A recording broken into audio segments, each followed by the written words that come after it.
Saya akan share rundown acara kita pada pagi hari ini.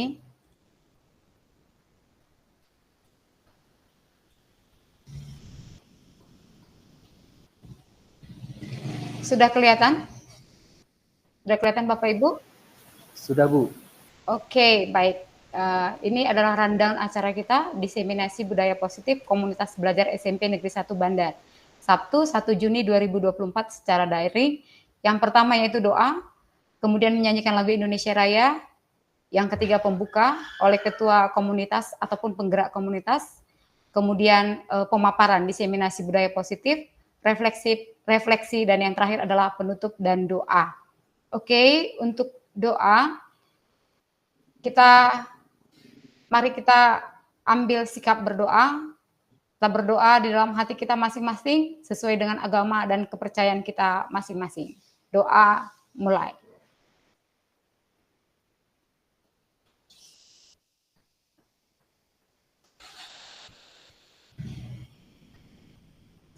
Doa selesai. Bapak Ibu, mari kita mengambil sikap duduk yang tegap. Kita akan menyanyikan lagu Indonesia Raya.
Berikut ke acara pembukaan webinar diseminasi budaya positif komunitas belajar SMP Negeri 1 Bandar yang dibuka oleh ketua komunitas kita, yang pada kesempatan ini beliau sedang berhalangan, jadi kami serahkan kepada penggerak komunitas SMP Negeri 1 Bandar, yaitu Ibu Elsirida Situmorang SPD. Dipersilakan, Bu. Assalamualaikum warahmatullahi wabarakatuh. Shalom, salam sejahtera buat kita semua. Puji syukur kita ucapkan kepada Tuhan yang Maha Kuasa karena kita diberikan kesehatan sehingga kita dapat melakukan webinar ini dalam keadaan sehat. Webinar ini yang berjudul dengan diseminasi budaya positif yang kita lakukan melalui komunitas belajar kita SMP Negeri 1 Bandar. Maka kami mohon kepada Bapak Ibu guru kita seluruhnya supaya mengikuti dengan baik sehingga dapat meningkatkan kualitas komunitas belajar kita demi kemajuan sekolah kita SMP 1 Bandar. Sebagai pemateri pada pertemuan kita pada pagi hari ini yang dibawakan oleh Bapak Berlin M. Simamora, SPD. Jadi kami harap kepada kita seluruhnya supaya mengikuti dengan baik. Kemudian apabila nanti ada pertanyaan, boleh ditanya pada sesi tanya jawab maupun diskusi. Akhir kata, atas nama Ibu Kepala Sekolah Elida Samosir SPD, kami buka webinar ini tepat pada pukul 10:16. Sekian dan terima kasih. Terima kasih kepada Ibu Elsirida Situmorang selaku penggerak komunitas SMP Negeri 1 Bandar. Oke, rundown acara kita yang berikutnya sebelum ke diseminasi budaya positif yang akan dipresentasikan oleh pemapar kita yaitu Bapak Berlin MC Mamora. Kita buat kesepakatan dulu Bapak Ibu. Bapak Ibu guru hebat, ada baiknya kita membuat kesepakatan. Yang pertama menghidupkan webcam selama webinar, kecuali ada kendala teknis atau dengan alasan izin. Yang berikutnya ada raise hand jika ingin berbicara ataupun bertanya. Ada yang mau menambahkan kesepakatan kita pada pagi hari ini Bapak Ibu? Silakan. Atau cukup saja? 2 saja? Cukup, Bu. Oke, baik. Terima kasih. Sebelumnya kita dapat salam dari Bapak Dr. Joko Ahmad Julifan, STMSI, Kepala BBGP Sumatera Utara. Beliau yang pada saat ini memesankan kepada kita semua agar dapat bergerak dan menggerakkan komunitas belajar di sekolah kita, khususnya SMP Negeri 1 Bandar, agar kita bisa melakukan diskusi di dalam komunitas belajar kita ini, SMP Negeri 1 Bandar, secara terjadwal demi memajukan sekolah kita ini. Secara terjadwal, continue, itu boleh dilakukan baik secara daring maupun secara luring untuk memajukan pendidikan khususnya di SMP Negeri 1 Bandar. Ada baiknya kita semua berkolaborasi dan saling bersinergi untuk mewujudkan tujuan pembelajaran Indonesia. Oke, baik Bapak Ibu guru, kalau bukan kita, guru-guru SMP Negeri 1 Bandar yang memajukan sekolah kita, siapa lagi? Baik, saya tutup dengan sebuah kutipan, perubahan pendidikan tidak dapat dimulai dari atas. Semuanya berawal dan berakhir dari guru. Jangan menunggu aba-aba, jangan menunggu perintah. Ambillah langkah pertama untuk mengubah pendidikan. Oleh Nadiem Makarim.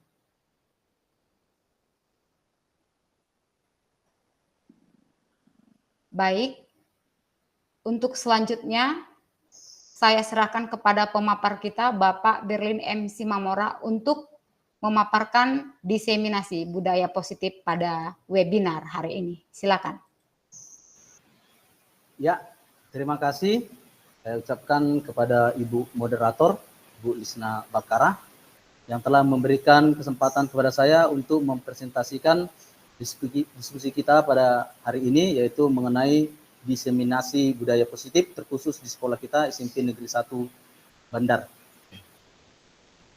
Ya, selamat pagi menjelang siang Bapak Ibu guru dan juga Bapak dan juga Ibu Kepala Sekolah yang saya hormati. Saya mengucapkan banyak terima kasih kepada Bapak Ibu yang telah berkenan mengikuti Jumit pada saat ini, di mana kita akan membahas diseminasi atau yang sering kita kenal dengan istilah sosialisasi penyebaran pemahaman budaya positif di sekolah. Ya, proses ini merupakan salah satu keperluan tugas dari program calon guru penggerak modul 1.4. Ya Bapak Ibu ya, sebelum saya mulai, izin kepada Bapak Ibu untuk membagikan.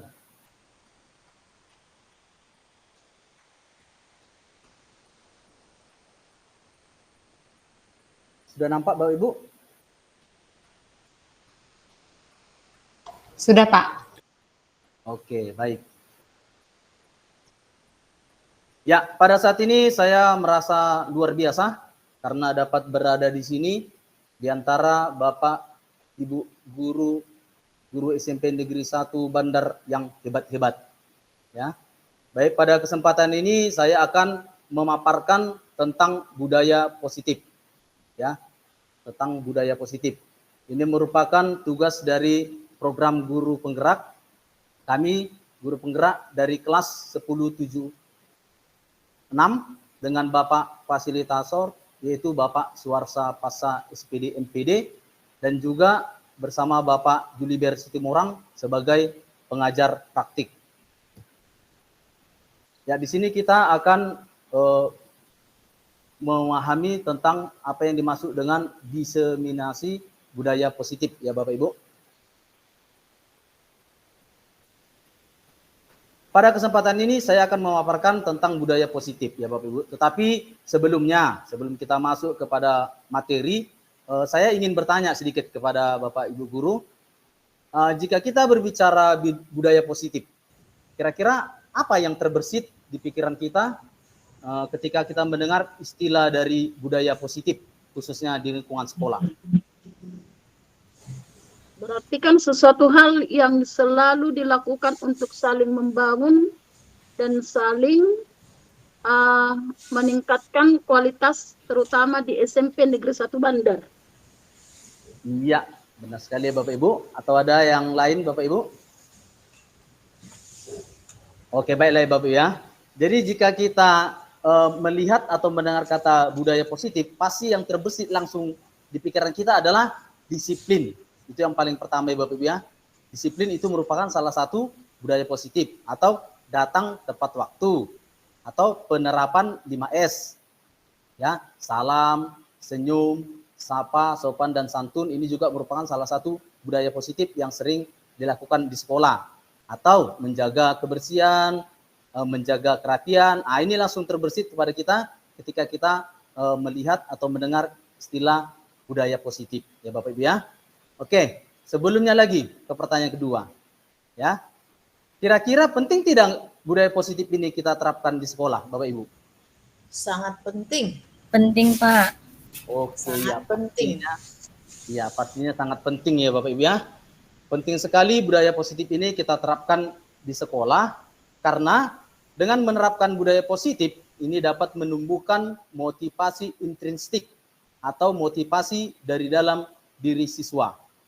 Jadi kita sebagai guru memiliki kewajiban untuk menyebarkan budaya positif kepada anak-anak didik kita supaya mereka menjadi siswa yang bertanggung jawab, berbudi pekerti luhur, dan juga berakhlak mulia sesuai dengan filosofi yang telah kami pelajari di calon guru penggerak, yaitu filosofi Ki Hajar Dewantara dan juga profil pelajar Pancasila. Kira-kira seperti itu ya Bapak Ibu. Ya, untuk berikutnya kita langsung saja Bapak Ibu ya, untuk mengefisienkan waktu, langsung saja kita masuk kepada materi. Sebelum masuk ke materi, ada ini 3 pertanyaan pemantik ya Bapak Ibu. Sebelum masuk, yaitu ada pertanyaan di sini Bapak Ibu. Apakah Bapak Ibu setuju dengan pernyataan di bawah ini? Hukuman dapat mendisiplinkan peserta didik. Kira-kira kayak mana ini Bapak Ibu? Apakah kita setuju atau tidak? Setuju. Setuju. Iya, hukuman dapat mendisiplinkan peserta didik, setuju. Oke, baik. Kemudian pertanyaan yang kedua Bapak Ibu, pernyataannya, pemberian hukuman positif seperti membaca atau membersihkan halaman sekolah dapat meningkatkan disiplin peserta didik. Setuju atau tidak? Setuju banget. Iya. Setuju. Sekali. Ya, baik. Dan yang ketiga, memberi penghargaan dapat meningkatkan motivasi belajar anak. Sangat Setuju. setuju. Sangat setuju. Setuju. Oke, baik Bapak Ibu ya. Ini merupakan pertanyaan sebelum kita masuk kepada materi kita. Nanti ini akan terjawab setelah kita masuk ke materi.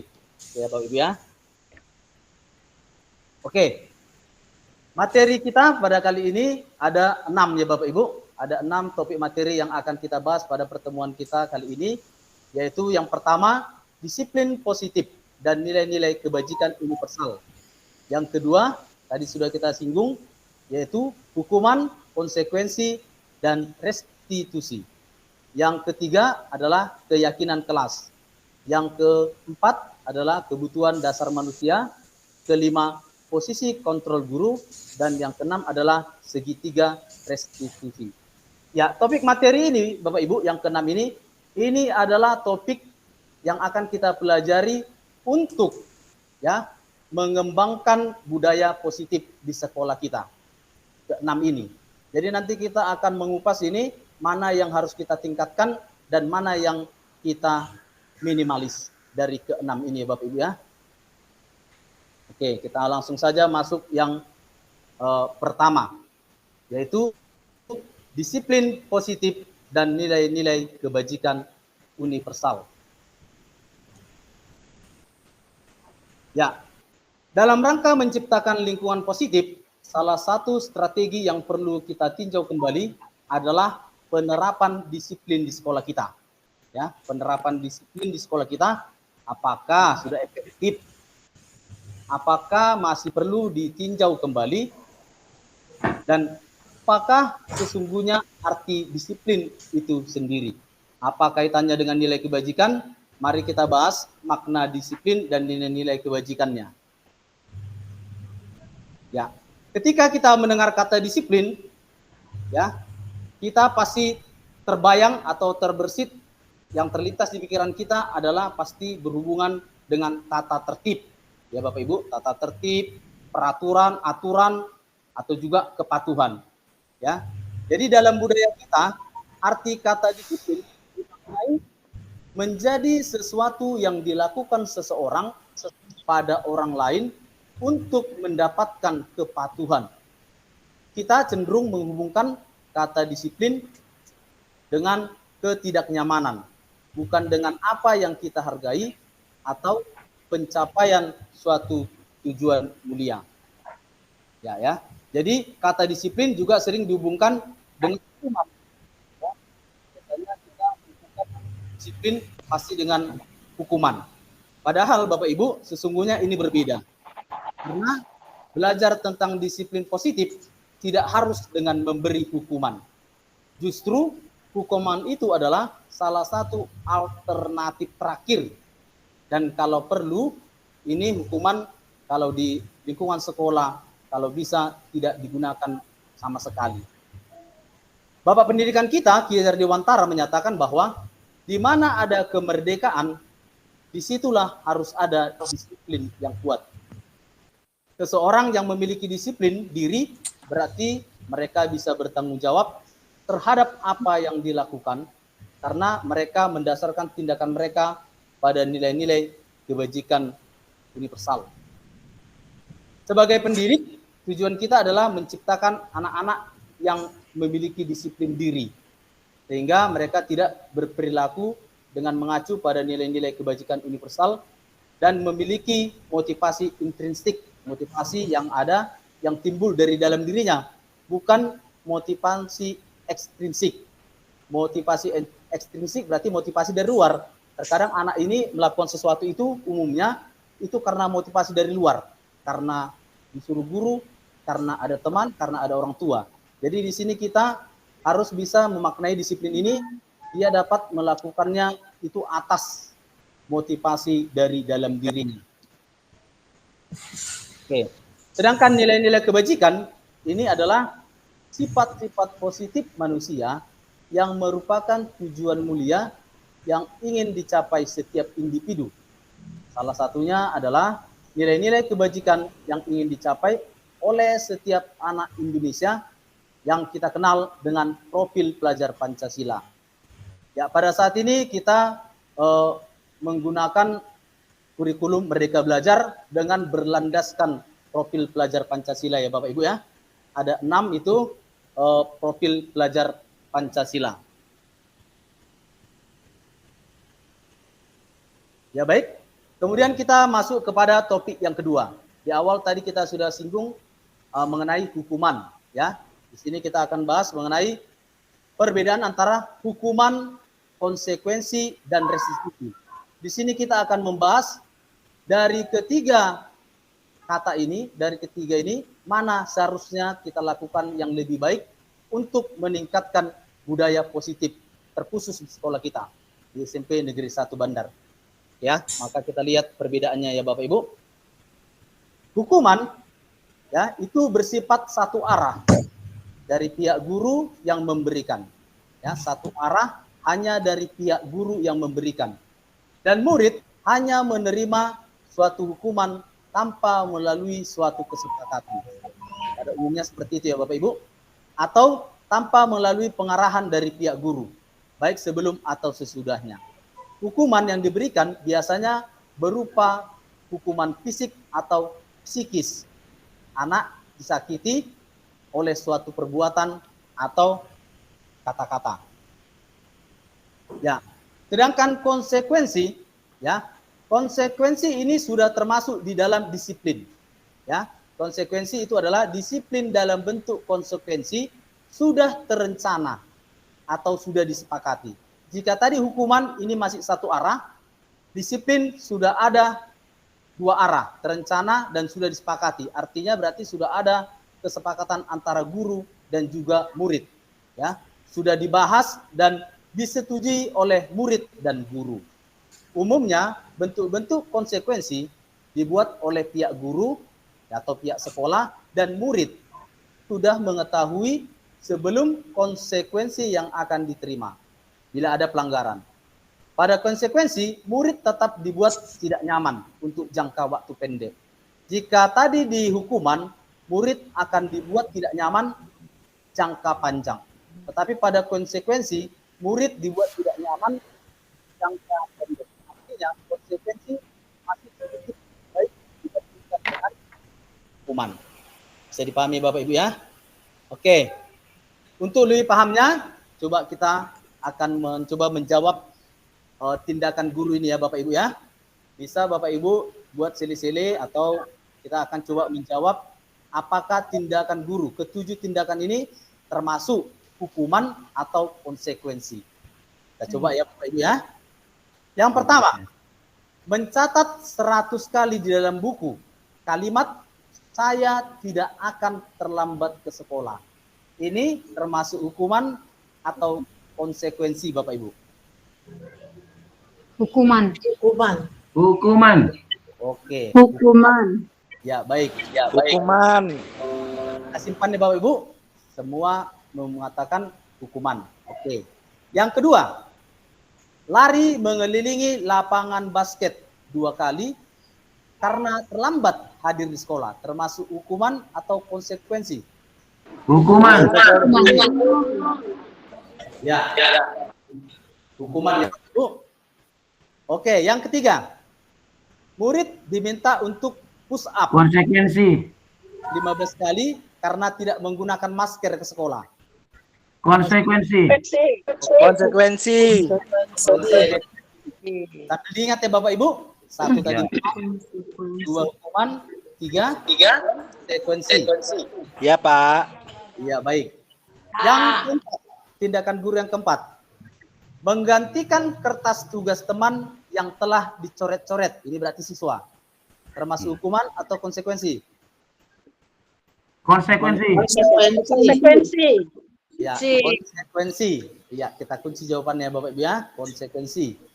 Yang kelima, membersihkan tumpahan air di meja tulis karena tersenggol pada saat belajar.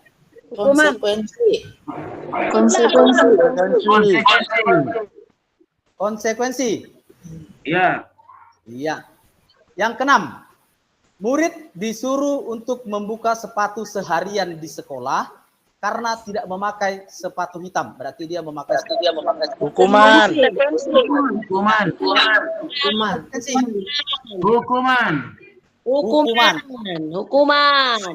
Hukuman. Dan pertanyaan yang Karena ada tadi, sebentar dulu Pak, kan karena ada tadi, anak disuruh membuka sepatu karena itu berarti hukumannya tadi adalah konsekuensi, berarti konsekuensi.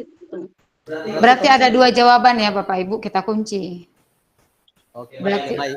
Berarti ada sebagian menjawab hukuman dan juga konsekuensi. Oke, baik. Yang ketujuh, lari mengelilingi lapangan basket 2 kali karena terlambat 10 menit untuk pelajaran PJOK? Hukuman. Hukuman dan konsekuensi. Hukuman dan konsekuensi. Hukuman atau konsekuensi? Hukuman dan konsekuensi. Dihukum baru ada konsekuensinya. Hukuman. Hukuman. Ya, baik. Oke, untuk lihat jawabannya sama-sama kita lihat ya Bapak Ibu. Hukuman. Inilah jawabannya Bapak Ibu. Mencatat 100 kali di dalam buku kalimat saya tidak akan terlambat ke sekolah itu termasuk hukuman. Kenapa Bapak Ibu? Karena kembali kita ingat tadi bahwa kalau dia hukuman itu dia satu arah, tindakan satu arah, hanya darinya saja. Tidak ada kesepakatan antara murid dan guru. Itu makanya iya, benar. Makanya mencatat 10 kali itu termasuk dalam hukuman. Ya, tadi benar ya. Hampir kita 100% menjawab tadi ini hukuman ya Bapak Ibu. Oke, kemudian yang kedua. Lari mengelilingi lapangan basket 2 kali karena terlambat hadir ke sekolah. Ini juga termasuk hukuman.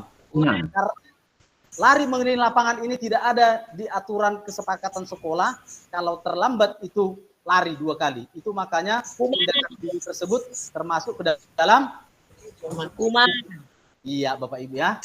Jadi kita sudah mulai tahu mana hukuman dan juga mana konsekuensi. Yang ketiga, ini jelas ya. Murid diminta untuk push up 15 kali karena tidak menggunakan masker sekolah. Pasti ini juga termasuk hukuman.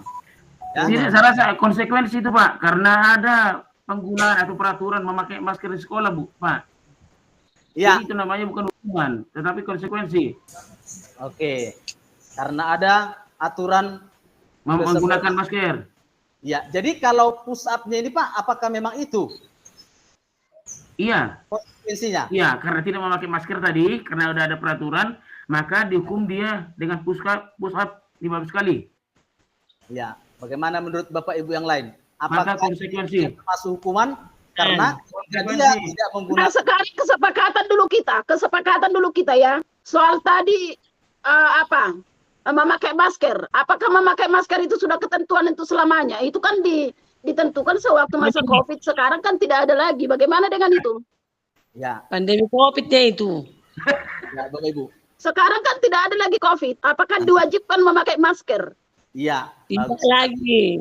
Iya, nomor 3 itu kan kenapa hukuman? Karena dia satu arah. Dia kan murid diminta untuk itu hukuman hanya dari guru, makanya dia termasuk hukuman. Iya. Itu Bapak Ibu menurut saya ya. Ya menurut Ibu, menurut kami tidak Bu, karena ada tadi peraturannya harus memakai masker, ternyata tidak. Iya, oke Pak. Masa pandemi COVID. Iya, di itu sini di masa kita di sini lebih menekankan kepada tindakan yang kita lakukan ke anak, bukan terhadap misalkan yang dilanggar dia. Ketika kita melakukan tindakan ke anak ini push up 15 kali hanya karena tidak menggunakan masker, itu termasuk hukuman atau konsekuensi. Kira-kira seperti itu. Iya. Hukuman. Iya, Bapak Ibu. Jadi ini tidak ada tertulis di kesepakatan atau di sekolah harus push up ketika anak itu melakukan tindakan tidak memakai masker. Makanya jawabannya adalah hukuman. Paham ya Bapak Ibu? Bisa diterima kira-kira Pak Silalahi? Bisa. 50-50. Oke, kita lanjutkan ya. Yang keempat, menggantikan kertas tugas teman yang telah dicoret-coret. Ini termasuk kepada konsekuensi. Ya. Konsekuensi ini lebih ditekankan kepada ketika dia melakukan kesalahan, dia menanggung jawabkan atau dia langsung bertanggung jawab. Kira-kira seperti itu Bapak Ibu. Langsung dia menggantikan kertas tugas, berarti itu termasuk ke dalam konsekuensi. Oke, yang kelima, membersihkan tumpahan air di meja tulis karena tersenggol pada saat belajar. Ini termasuk ke dalam konsekuensi. Benar. Tadi ada nggak yang menjawab ini hukuman? Konsekuensi saya. Konsekuensi, ya benar sekali. Oke, yang keenam, murid disuruh untuk membuka sepatu seharian. Nah, ini udah jelas sebenarnya Bapak Ibu ya. Di sekolah karena tidak memakai sepatu hitam. Ya, ini tadi ada yang menjawab hukuman dan konsekuensi. Ya, ini ada yang menjawab konsekuensi, ada yang menjawab ke hukuman. Iya. Jadi ini pada hukumannya Bapak Ibu ya. Nah, membuka sepatu seharian. Berarti anak ini kita buat seharian tidak pakai sepatu. Efeknya nanti pasti dia ya untuk kira-kira seperti itu ya Bapak Ibu ya. Dan yang ketujuh, lari mengelilingi lapangan basket 2 kali karena terlambat 10 menit untuk pelajaran PJOK. Tadi ini dijawab dengan jawaban hukuman tadi. iya, hukuman. Jadi ini termasuk konsekuensi Bapak Ibu ya. Kenapa? Ini selalu dipertanyakan, kenapa pada kasus nomor 2, lari mengelilingi lapangan basket 2 kali karena terlambat hadir ke sekolah, ini termasuk dalam hukuman. Tetapi ketika lari mengelilingi lapangan basket 2 kali karena terlambat 10 menit untuk pelajaran PJOK, itu termasuk konsekuensi. Ya, di sini kata kuncinya Bapak Ibu adalah pada pelajaran PJOK. Ya, jadi kita ketahui bersama bahwa umumnya pelajaran PJOK itu adalah pelaksanaannya di lapangan. Ya, setiap pelajaran Kenapa enggak ada pemanasan. Kan gitu Bapak ya. Jadi jika ada anak yang terlambat 10 menit, berarti teman-teman yang lain pastinya sudah melakukan pemanasan. Jadi wajar jika anak yang terlambat itu disuruh lari 2 kali. Iya, mengelilingi lapangan sebagai ganti dari pemanasan. Sehingga pada kasus kedua itu berbeda dengan kasus ke-7. Pada kasus ke-7 pelajaran PJOK itu sudah termasuk ke dalam konsekuensi. Tanggung jawab si anak, kenapa dia terlambat sehingga melewatkan masa-masa pemanasan. Jadi ya udah tanggung jawab, biar kau pemanasan lari 2 kali lapangan basket. Kira-kira. Ya, sedikit Pak, minta maaf. Kan kebetulan kan ada guru olahraganya. Gimana konsekuensinya ini guru olahraganya? Kok nggak ada komennya? Ah ya, kepada Pak Miduk dan Bu Miduk. Iya, iya. Mana tahu ada tanggapannya.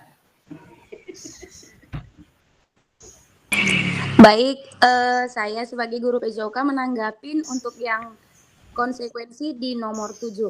Ya, karena setiap kemungkinan tidak hanya di pelajaran PJOK, kemungkinan di pelajaran lain juga pasti ada kesepakatan antara siswa dan murid.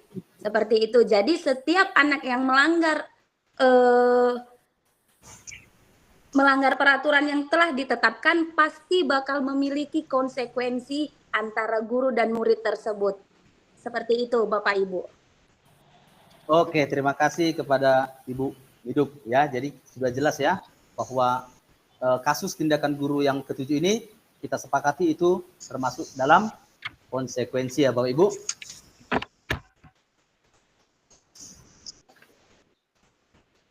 Ya, baik kita masuk yang ketiga. Kita tadi sudah membahas mengenai hukuman dan juga konsekuensi. Dan yang ketiga ini adalah restitusi. Ya Bapak Ibu, inilah yang diharapkan kita kembangkan di dalam lingkungan sekolah kita untuk meningkatkan budaya positif. Di mana restitusi itu merupakan proses kolaboratif. Di sini ada kata kolaboratif Bapak Ibu. Berarti ada kerjasama antara guru, kepala sekolah, dan juga murid, ya, yang mengajarkan murid untuk mencari solusi atas masalah mereka dan membantu murid berpikir tentang orang seperti apa yang mereka inginkan dan bagaimana mereka harus memperlakukan orang lain. Menurut Gonsen tahun 2004, restitusi adalah proses menciptakan kondisi bagi murid untuk memperbaiki kesalahan mereka. Proses menciptakan kondisi bagi murid untuk memperbaiki kesalahan mereka sehingga mereka bisa kembali pada kelompok mereka dengan karakter yang lebih kuat. Nanti di materi kita yang ke-6 kita akan lebih menekankan ke ini ya Bapak Ibu ya, yang disebut tadi di awal yaitu segitiga restitusi. Jadi segitiga restitusi lah yang terbaik dari yang ketiga tadi. Hukuman, konsekuensi, dan restitusi. Perbedaannya ya,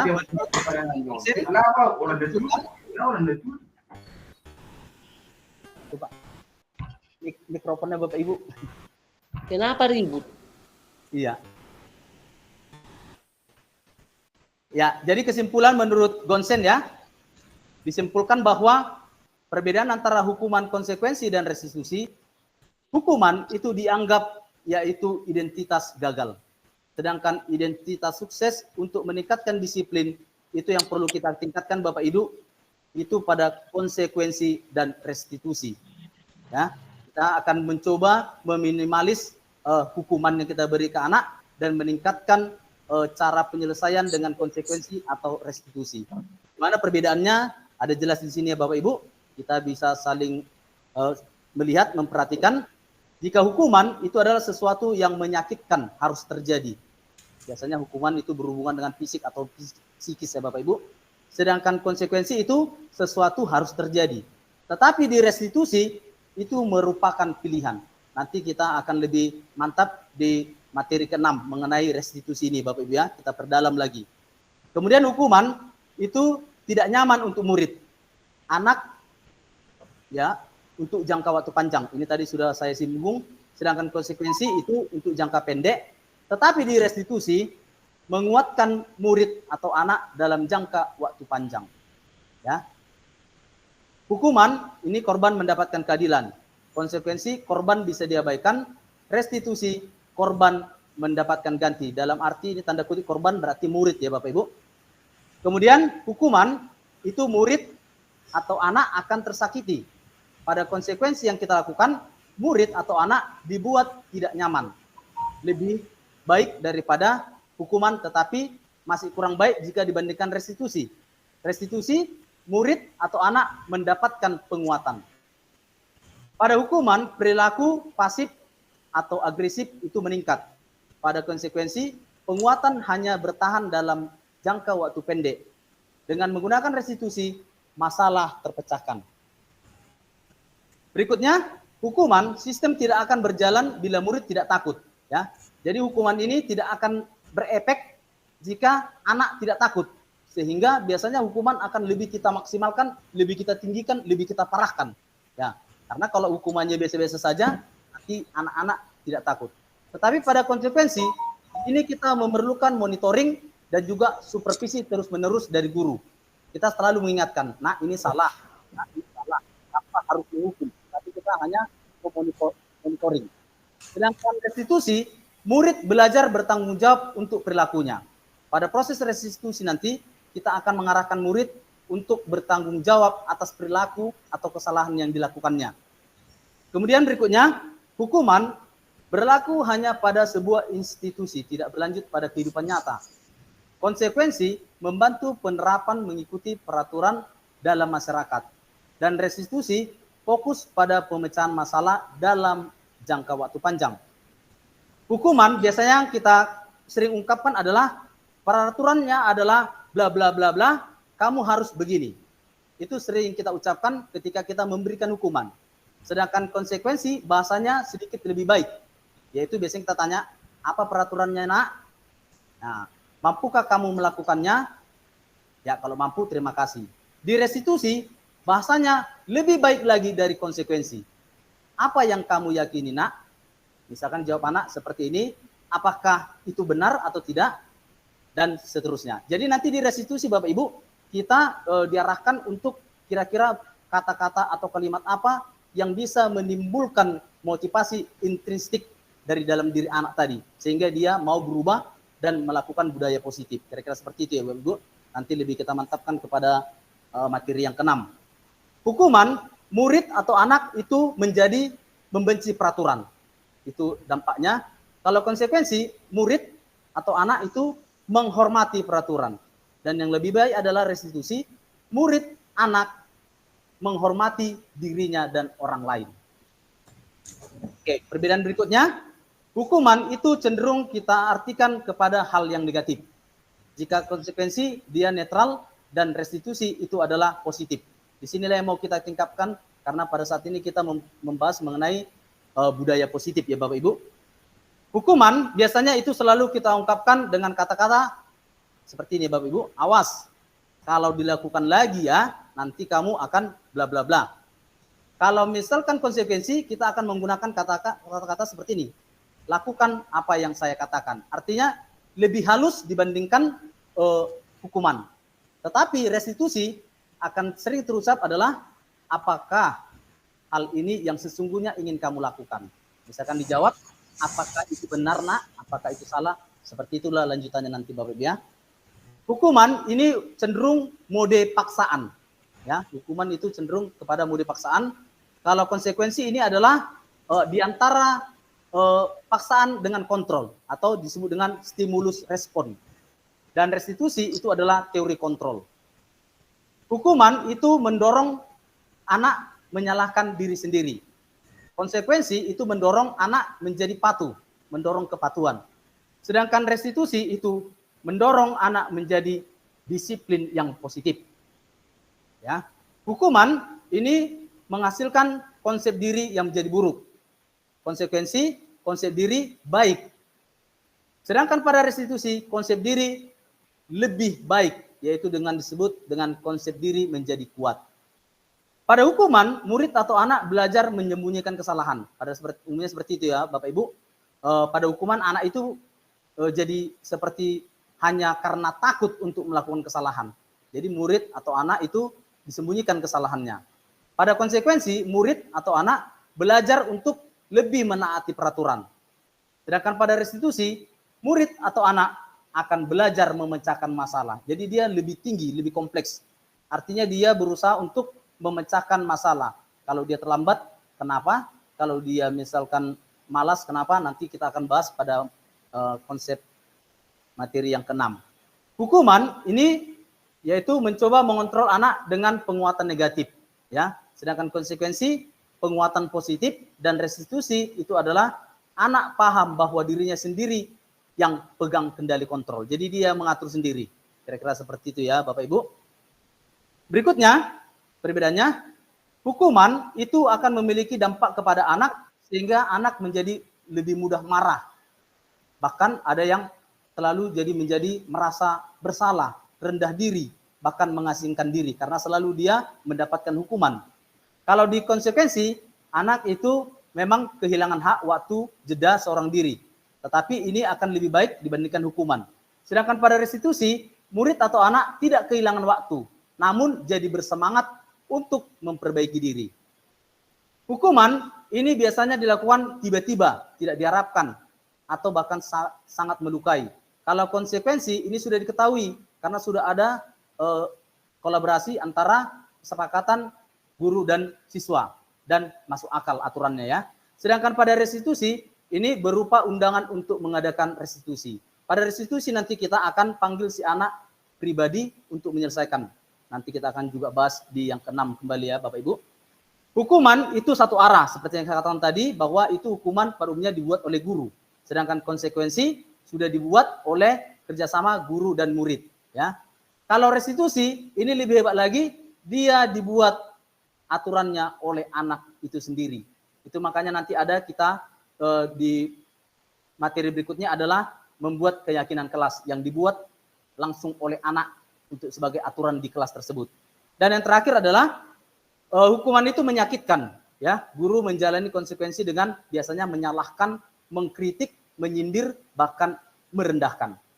Ya. Kemudian konsekuensi ini membantu guru menyatakan peraturan, ya, melakukan peringatan dan menerapkan konsekuensi. Sedangkan pada restitusi menguatkan guru, menyebutkan keyakinan kelas. Ini tadi yang saya singgung ya Bapak Ibu, keyakinan kelas, membimbing kerangka acuan berpikir restitusi bagi anak. Ya, jadi dari materi yang kedua ini ya, bahwa hukuman, konsekuensi dan restitusi sudah sering kita lakukan ya Bapak Ibu. Jadi di sini harapan kita bisa meminimalis mana yang kurang dan memaksimalkan mana yang lebih baik. Jika kita lihat dari perbedaan yang dikemukakan oleh Gonsen, bahwa konsekuensi dan restitusi ini adalah disiplin yang bersifat positif, sedangkan hukuman ini adalah disiplin yang bersifat negatif. Jadi kalau bisa kita mulai meminimalis, bahkan jika bisa ini kita hilangkan hukumannya Bapak Ibu ya. Oke, dengan pemahaman mengenai motivasi, hukuman, dan penghargaan, konsekuensi, dan restitusi, ini dapat dilakukan sebagai upaya-upaya dalam membangun budaya positif di sekolah. Tentunya, untuk mewujudkan hal ini membutuhkan proses yang tidak bisa dilakukan dalam waktu singkat ya Bapak Ibu ya. Karena memulai ini pasti ada waktu ya. Selain itu, proses ini juga membutuhkan keterlibatan semua pemangku kepentingan di sekolah. Jadi harus ada kolaborasi antara seluruh warga sekolah, ya Bapak Ibu ya. Ya, kita masuk ke materi yang ketiga, yaitu keyakinan kelas. Ya, keyakinan kelas. Ya, sebelum kita masuk ke materinya Bapak Ibu, saya ingin memberi pertanyaan pemantik. Ada dua ini ya. Pertanyaan pertama, mengapa kita memiliki peraturan tentang penggunaan helm pada saat mengendarai sepeda motor? Kira-kira apalah ini jawabannya Bapak Ibu? Untuk menjaga keamanan kita. Ya, Untuk keselamatan, Pak. ya pasti. Untuk keselamatan yang paling utama, Pak. Ya, untuk keselamatan. Oke. Yang kedua Bapak Ibu, mengapa kita memiliki peraturan tentang penggunaan masker dan mencuci tangan setiap saat? Ini mungkin pada saat Covid ya Bapak Ibu. Pola hidup sehat, Pak. Ya, kesehatan ya Bapak Ibu ya. Agar kita bisa menjadi sehat dan terlindung dari Penyakit. bakteri. Ya. Berarti untuk kesehatan bahkan untuk keselamatan, karena pada masa Covid-19 ini bahkan sampai ke kematian ya Bapak Ibu ya. Ya, jadi dari dua pertanyaan ini kita mendapat jawaban tadi. Yang pertama adalah untuk keselamatan dan juga untuk kesehatan. Ya, kata keselamatan dan kesehatan inilah yang disebut dengan keyakinan Bapak Ibu. Karena kita yakin terhadap yang statement ini, maka itu kita lakukan. Kan kira-kira seperti itu ya Bapak Ibu.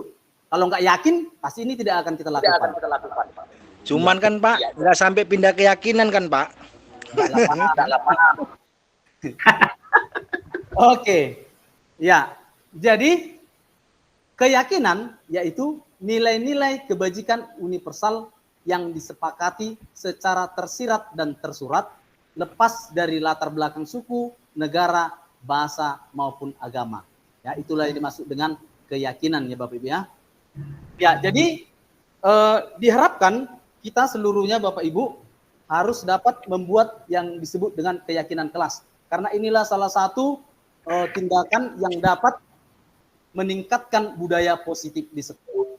Ya, jadi keyakinan kelas itu adalah kesepakatan yang dibuat bersama antara anggota kelas, yaitu di sini murid, dengan wali kelas atau guru mata pelajaran. Karena dibuat dengan kesepakatan bersama, maka hal-hal yang diatur akan lebih mudah untuk dilaksanakan oleh peserta didik. Keyakinan kelas yang sudah dibuat bersama dapat dijadikan sebagai kebiasaan baik. Jadi keyakinan kelas ini Bapak Ibu, ini adalah seperti aturan kelas. Ya, bahasa sehari-harinya kita bilang peraturan kelas ya. Jadi keyakinan kelas ini murni yang membuat adalah anak-anak ya. Jadi keyakinan kelas ini sudah saya terapkan, sudah saya lakukan di kelas 85. Ya, di sini ada dokumentasinya ya. Jadi keyakinan kelas sudah dilakukan oleh siswa-siswi kelas 85 dan di sini ada didapat 10 keyakinan kelasnya. Ya. Dan ini sudah kami sepakati bahwa ini akan dilaksanakan dengan baik. Ini sudah kami terapkan di kelas Pak Asber ya, Pak Asber Silalahi di 85. Iya, makasih Pak. Oke Pak. Ya, jadi mungkin Bapak Ibu nanti akan bertanya bagaimana cara membuat keyakinan kelas ini ya, seperti itu ya. Jadi keyakinan kelas ini adalah peraturan yang menggunakan bahasa atau pernyataan universal, mudah dipelajari, mudah dipahami. Contohnya seperti ini Bapak Ibu. Dilarang membuang sampah, ya kan kira-kira seperti itu ya. Artinya kesepakatan kelas ini bahwa di kelas ini dilarang membuang sampah. Tetapi satu aturannya Bapak Ibu, bahwa dalam membuat keyakinan kelas, kita harus membuat pernyataan itu dalam bentuk kalimat positif. Ya, karena kita di sini mengembangkan budaya positif, maka kalimat yang pernyataan yang kita buat juga harus merupakan kalimat positif. Artinya apa? Jangan membuang sampah ini merupakan kalimat negatif, ya. Artinya kata-kata yang menggunakan kata jangan, tidak boleh, dilarang, ini adalah merupakan pernyataan atau kalimat negatif. Sehingga kita harus mengubahnya dalam kalimat positif.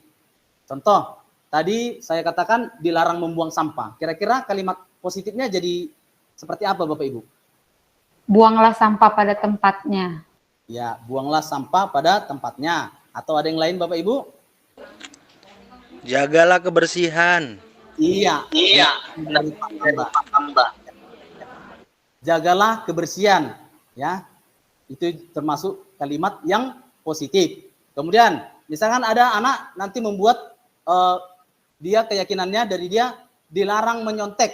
Nah, ini kan merupakan pernyataan negatif ya Bapak Ibu ya. Itu tidak boleh. Jadi kira-kira apa pernyataan yang mau kita buat menjadi positif? Dilarang menyontek. Ada yang bisa Bapak Ibu? Kalimat positifnya? Oke ya, langsung aja saya apa ya. Jadi kalau misalkan dilarang menyontek, ini kan termasuk kalimat negatif. Jadi bisa kita buat kesepakatannya atau keyakinan adalah jujur. Ya, jadi itu merupakan pengalihan dari kalimat positif dari dilarang menyontek. Ada banyak lagi Bapak Ibu, ya. Misalkan menjaga kebersihan, menjaga kerapian, disiplin. Nah, itu merupakan kalimat yang positif. Jadi diharapkan Bapak Ibu kita sudah harus bisa membuat keyakinan kelas di masing-masing kelas di mata pelajaran kita. Seandainya pun kita tidak bisa membuat, diharapkan wali kelas mampu membuat ini sehingga apa yang dibuat oleh wali kelas itu nanti akan diadopsi oleh guru mata pelajaran untuk menjadi keyakinan bersama. Kira-kira seperti itu ya Bapak Ibu ya. Oke, kita masuk yang keempat, yaitu kebutuhan dasar manusia. Ini juga merupakan salah satu tindakan yang perlu kita tingkatkan untuk meningkatkan budaya positif di sekolah. Ya, semua orang senantiasa berusaha untuk memenuhi kebutuhannya, ya, dengan berbagai cara. Bila mereka tidak bisa mendapatkan kebutuhannya dengan cara positif, mereka bisa melanggar peraturan atau melakukan hal-hal yang tidak sesuai dengan nilai-nilai kebajikan. Ya, seorang murid yang tidak begitu berhasil secara akademik, mungkin kebutuhannya akan ditekankan kepada penguasaan, ya, penguasaan di sekolah. Dia ingin menunjukkan kehebatannya, biasanya seperti itu jika siswa itu akademiknya kurang. Jadi dari situ kita ketahui bahwa anak ini harus dapat kita arahkan kepada tindakan yang lebih baik supaya dia bisa mengontrol penguasaannya. Tadi keinginan untuk menguasai, kalau bisa bahasa sehari-harinya dia ini biasanya sepangkaron kira-kira gitu ya Bapak Ibu ya. Jadi dia akan bersifat mencoba mengatur orang lain. Misalnya di lapangan ini nampak ini orang-orangnya. Bahkan kadang menyakiti orang lain atau teman-temannya secara fisik. Jadi kita sebagai guru kita harus dapat melibatkan diri dalam kegiatan yang dapat memberi peluang kepada murid yang seperti ini untuk biar dia seperti merasa dibutuhkan, diperhatikan, kira-kira seperti itu ya Bapak ya.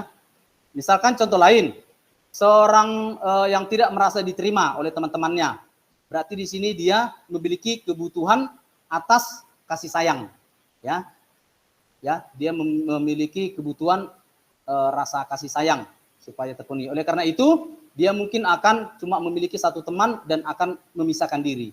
Jadi kita sebagai guru harus bisa membangun hubungan yang baik supaya anak tersebut memiliki kepercayaan dan dapat memiliki keintiman dengan anak-anak yang lain. Disitulah tugas kita sebagai guru ya Bapak Ibu.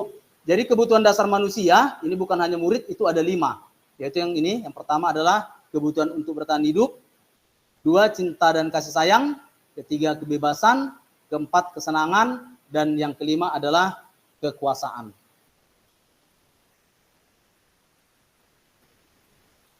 Konsep 5 kebutuhan dasar manusia ini tidak hanya berlaku bagi anak-anak, tetapi juga pada murid. Namun juga bagi manusia dewasa ini juga sangat penting. Dalam setting sekolah, tenaga pendidik sangat berpengaruh di sini ya Bapak Ibu ya. Ya, jadi jika kebutuhan dasar manusia dan dunia berkualitas juga merupakan salah satu ini upaya yang dapat kita lakukan dalam membangun budaya positif di sekolah. Tentunya untuk mewujudkan hal ini membutuhkan proses yang tidak bisa dilakukan dalam waktu singkat. Selain itu, sudah kedengaran? Sudah? Oke, ya. Jadi proses ini membutuhkan keterlibatan semua aspek yang ada di sekolah ya Bapak Ibu ya. Oke, kita lanjut saja yang berikutnya, yaitu posisi kontrol guru. Ya, untuk materi kelima dan keenam nanti ini Bapak Ibu, inilah yang paling harus kita tingkatkan untuk meningkatkan budaya positif. Ini yang paling penting ya. Jadi menurut Gonsen ya mengemukakan bahwa guru perlu meninjau kembali penerapan disiplin di dalam ruang-ruang kelas mereka selama ini. Apakah sudah efektif? Apakah sudah berpusat kepada murid? Apakah sudah memerdekakan dan memandirikan murid? Bagaimana dan mengapa? Melalui serangkaian riset dan berdasarkan teori kontrol William Glasser, Gonsen menyimpulkan ada 5 posisi kontrol guru. Yaitu yang pertama adalah sebagai penghukum. Dan ini kita sudah tahu, sama-sama tahu Bapak Ibu ya. Kedua adalah pembuat rasa bersalah. Dia tidak penghukum, tetapi pembuat rasa bersalah. Nanti kita akan bahas satu persatu di mana perbedaannya ini. Kemudian yang ketiga, kita juga ada guru sebagai terkadang bertindak sebagai teman, ya. Dan yang keempat, guru bertindak sebagai pemantau, pemonitoring. Dan yang kelima adalah guru bertindak sebagai manajer. Oke, kita bahas satu persatu ya Bapak Ibu. Yang pertama, posisi penghukum. Guru yang berposisi penghukum ini, nah ini kita mulai kita bayangkan diri kita ya Bapak Ibu ya, kita ukur mengenai diri kita. Guru yang berposisi penghukum biasanya langsung menyalahkan murid yang kedapatan melanggar kesepakatan atau keyakinan kelas tanpa memperdulikan alasannya. Dalam posisi ini mengakibatkan murid menjadi dendam, marah, malu, tidak suka, dan dampak negatif lainnya. Seorang penghukum bisa menggunakan hukuman fisik maupun verbal. Orang-orang yang menjalankan posisi penghukum senantiasa mengatakan bahwa sekolah memerlukan sistem atau alat yang dapat menekan murid-murid lebih dalam lagi. Ya, biasanya perkataan-perkataan yang sering dikemukakan oleh guru-guru yang bertindak sebagai penghukum kira-kira seperti ini ya Bapak Ibu ya. Biasanya dia akan mengatakan, patuhi aturan saya, awas ya. Kalau tidak kamu lakukan, awas. Kira-kira seperti itu. Berarti di situ kita bertindak sebagai guru yang berposisi sebagai penghukum, atau kamu selalu saja salah, atau juga selalu, pasti, selalu terakhir yang selesai, misalkan dalam kelas. Nah, di sini kita sudah bertindak sebagai penghukum ya Bapak Ibu guru ya. Jadi guru seperti ini senantiasa percaya hanya ada satu cara agar pembelajaran bisa berhasil, yaitu dengan cara dia. Ya, biasanya guru yang bertindak sebagai penghukum ini nada suaranya tinggi, bahasa tubuhnya biasanya melotot, jari-jari nunjuk-nunjuk, menghardik ya. Biasa menggunakan kata terlambat lagi, pasti terlambat lagi, selalu datang terlambat. Kapan bisa tepat waktu? Nah, kira-kira seperti itu yang sering diungkapkan oleh guru yang cenderung menerapkan tindakan sebagai penghukum. Refleksinya coba kita tanyakan kepada diri kita ya Bapak Ibu. Bagaimana perasaan murid bila guru berbicara seperti itu pada saat muridnya datang terlambat ya. Pasti kalau kita rimang-rimangi ya Bapak Ibu ya, pasti dia akan sedih dan lain-lain, bahkan marah ya. Hasilnya kemungkinan murid marah dan mendendam atau bahkan dapat bersifat agresif ya. Bisa jadi sesudah kembali duduk, setelah kita proses, setelah kita hukum, murid tersebut akan mencoret-coret bukunya atau meja tulisnya. Lebih buruk lagi, sepulang sekolah, murid melihat motor atau mobil kita ya, Bapak Ibu guru, dan akan menggores kendaraan tersebut dengan paku atau mengempesi ban. Nah, itulah wujud dari hasil kalau kita melakukan tindakan penghukum. Ya, Bapak Ibu ya. Ya, posisi menghukum. Oke, yang kemudian yang kedua adalah posisi pembuat rasa bersalah. Pada posisi ini biasanya guru berbicara dengan nada cenderung lembut, ya, cenderung lembut, tenang, namun kata-katanya menyalahkan murid. Artinya posisi pembuat rasa bersalah sedikit lebih baik dari posisi penghukum. Ya, guru akan mengatakan pernyataan bahwa guru marah dan menderita akibat perbuatannya. Pada posisi ini biasanya guru akan bersuara lebih lembut.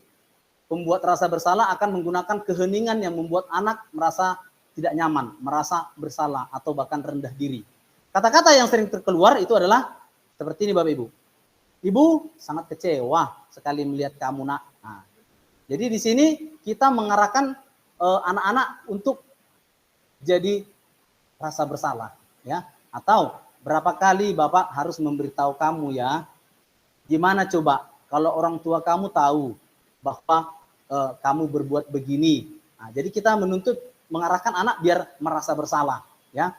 Di posisi ini murid akan memiliki penilaian diri yang buruk. Efeknya ya Bapak Ibu, ya. Murid akan memiliki penilaian diri yang buruk tentang diri mereka. Murid merasa tidak berharga dan telah mengecewakan orang-orang yang disayangi. Itulah posisi guru sebagai pembuat rasa bersalah. Pembuat merasa bersalah ini pada umumnya menggunakan nada suara memelas, halus, sedih, bahasa tubuh merapat pada anak, lesu. Misalkan, Adi, kamu ini bagaimana ya? Kamu sudah berjanji dengan ibu, tidak akan terlambat lagi. Kamu kenapa ya? Senang sekali mengecewakan ibu. Ibu benar-benar kecewa sekali. Nah, mungkin ada kita Bapak Ibu yang sering menggunakan mirip-mirip pernyataan seperti ini, ya. Jadi kita akan lihat bagaimana perasaan murid bila ditegur seperti cara ini. Hasilnya adalah murid akan merasa bersalah. Bersalah telah mengecewakan ibu atau bapak gurunya. Murid akan merasa menjadi orang yang gagal dan tidak sanggup membahagiakan orang lain. Kadangkala sifat seperti ini lebih berbahaya dari sifat penghukum. Kenapa? Karena emosi akan tertanam rapat di dalam. Murid menahan perasaan, tidak seperti murid dengan guru penghukum, di mana murid bisa menumpahkan amarahnya walaupun dengan cara negatif. Ya, murid tertekan. Seperti inilah yang tiba-tiba bisa meletus amarahnya dan bisa menyakiti diri sendiri atau orang lain. Ya, bahkan bisa kalau kita dengar biasanya murid-murid yang tertekan ini bahkan sampai melakukan hal-hal yang di luar nalar. Ya, sampai bahkan mau bunuh diri seperti itu ya Bapak Ibu, ya. Itulah dampak yang dihasilkan akibat dari pembuat merasa bersalah ini. Oke, kemudian yang ketiga, ini sudah mulai lebih baik, kita bertindak guru sebagai posisi teman. Ya. Guru akan bersuara dengan ramah, cenderung bersenda gurau untuk menghangatkan suasana. Tercipta hubungan yang akrab, namun menyebabkan murid tergantung pada satu orang. Tidak mandiri, tidak bisa untuk menanggung jawab diri sendiri. Artinya, posisi teman sudah lebih baik dari posisi dua sebelumnya. Tetapi masih tetap memiliki efek, yaitu menyebabkan murid tergantung pada satu orang. Tidak mandiri dan tidak bisa menanggung jawab diri sendiri. Guru pada posisi ini tidak akan menyakiti murid. Nah, biasanya guru dengan posisi teman ini biasanya disebut dengan guru yang baik hati nih pada umumnya, ya, Bapak Ibu. Ya, guru pada posisi ini tidak akan menyakiti murid, namun akan tetap berupaya mengontrol murid melalui persuasi. Posisi teman pada guru bisa negatif ataupun positif. Artinya ada negatifnya, ada positifnya ya Bapak Ibu, ya. Positif di sini berupa hubungan baik yang terjalin antara guru dan murid. Guru di posisi teman menggunakan hubungan baik dan humor untuk mempengaruhi seseorang. Mereka akan mengungkapkan kata-kata kira-kira seperti ini Bapak Ibu. Ayo bantulah demi Bapak ya. Janganlah dulu ribut demi Bapak, hargailah dulu Bapak, kira-kira seperti itu ya. Ayo, ingat tidak bantuan Bapak selama ini.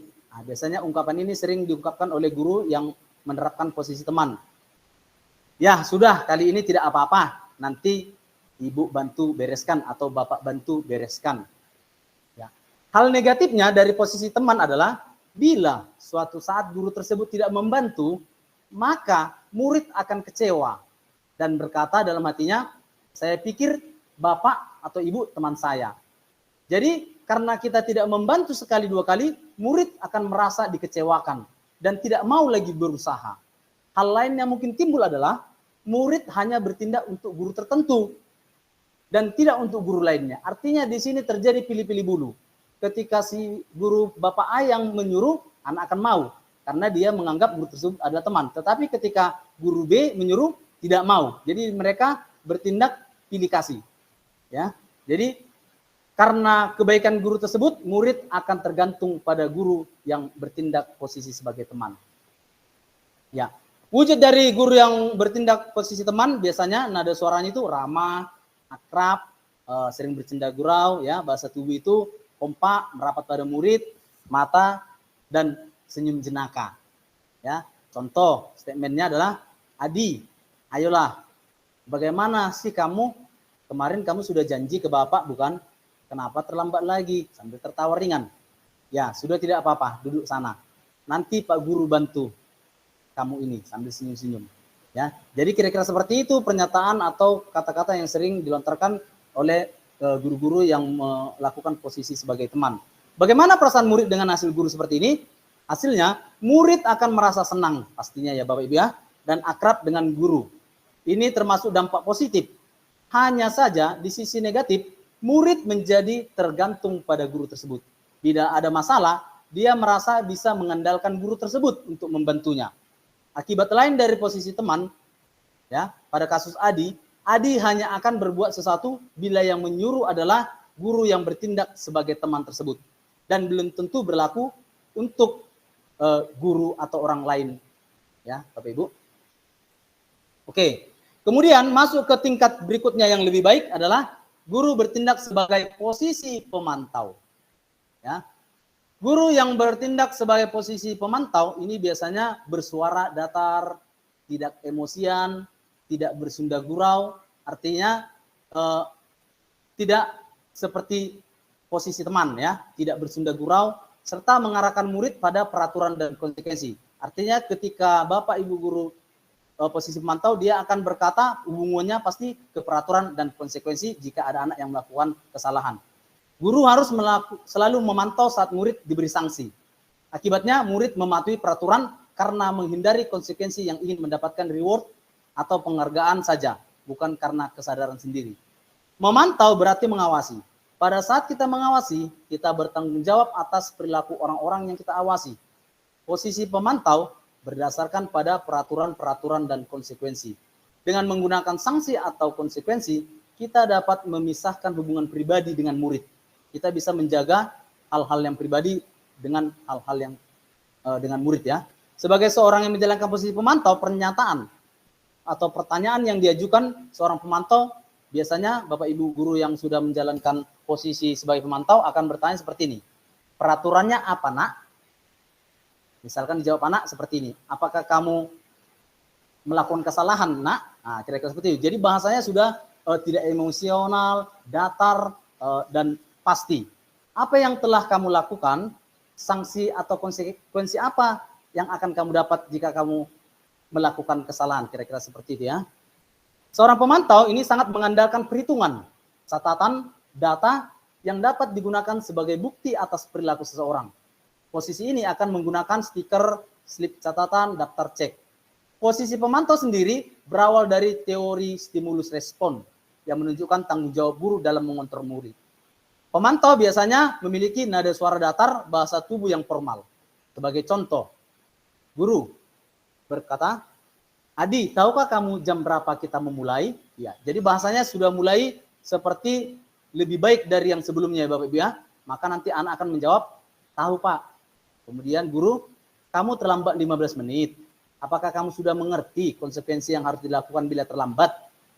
Maka Adi akan menjawab, paham Pak.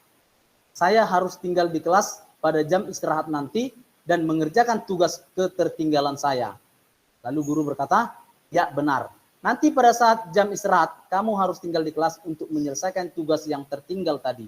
Saya tunggu. Bahwa kita dapat simpulkan bahwa anak tersebut sudah jadi paham bahwa kalau dia terlambat, tanpa harus dibilang oleh guru tersebut, kau harus seperti ini. Kamu harus seperti ini kalau terlambat. Tidak, dia sudah langsung, oh kalau terlambat Pak, ternyata saya seperti ini. Ya, jadi kita sebagai guru hanya tinggal sebagai pengontrol. Ya, kalau sudah tahu kamu hukumannya seperti ini, ya maka nanti Bapak lihat apa yang menjadi konsekuensinya. Kira-kira seperti itu ya Bapak Ibu. Oke, bagaimana perasaan atau hasilnya? Murid menjadi memahami konsekuensi yang harus dijalankan karena telah melanggar salah satu peraturan sekolah. Guru tidak menunjukkan satu emosi yang berlebihan, menjadi marah atau membuat merasa berbuat salah. Murid tetap dibuat tidak nyaman, yaitu dengan harus tinggal di kelas pada waktu jam istirahat dan mengerjakan tugas. Guru harus memantau murid pada saat mengerjakan tugas di jam istirahat, karena murid tidak bisa ditinggal seorang diri. Oke, dan yang kelima Bapak Ibu, yaitu posisi manajer. Posisi yang terakhir adalah manajer. Inilah posisi yang memang harus kita tanamkan dan kita kembangkan. Manajer amenajer adalah posisi di mana guru berbuat sesuatu bersama dengan murid, mempersiapkan murid, mempertanggungjawabkan perilakunya, mendukung murid agar dapat menemukan solusi atas permasalahan sendiri. Seorang manajer telah memiliki keterampilan di posisi teman maupun pemantau. Jadi manajer merupakan gabungan antara posisi teman dan posisi pemantau.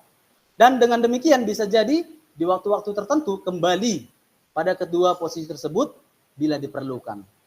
Namun bila kita menginginkan murid-murid kita menjadi manusia yang merdeka, mandiri dan bertanggung jawab, maka kita perlu mengacu kepada restitusi yang dapat menjadikan murid kita seorang manajer bagi dirinya sendiri.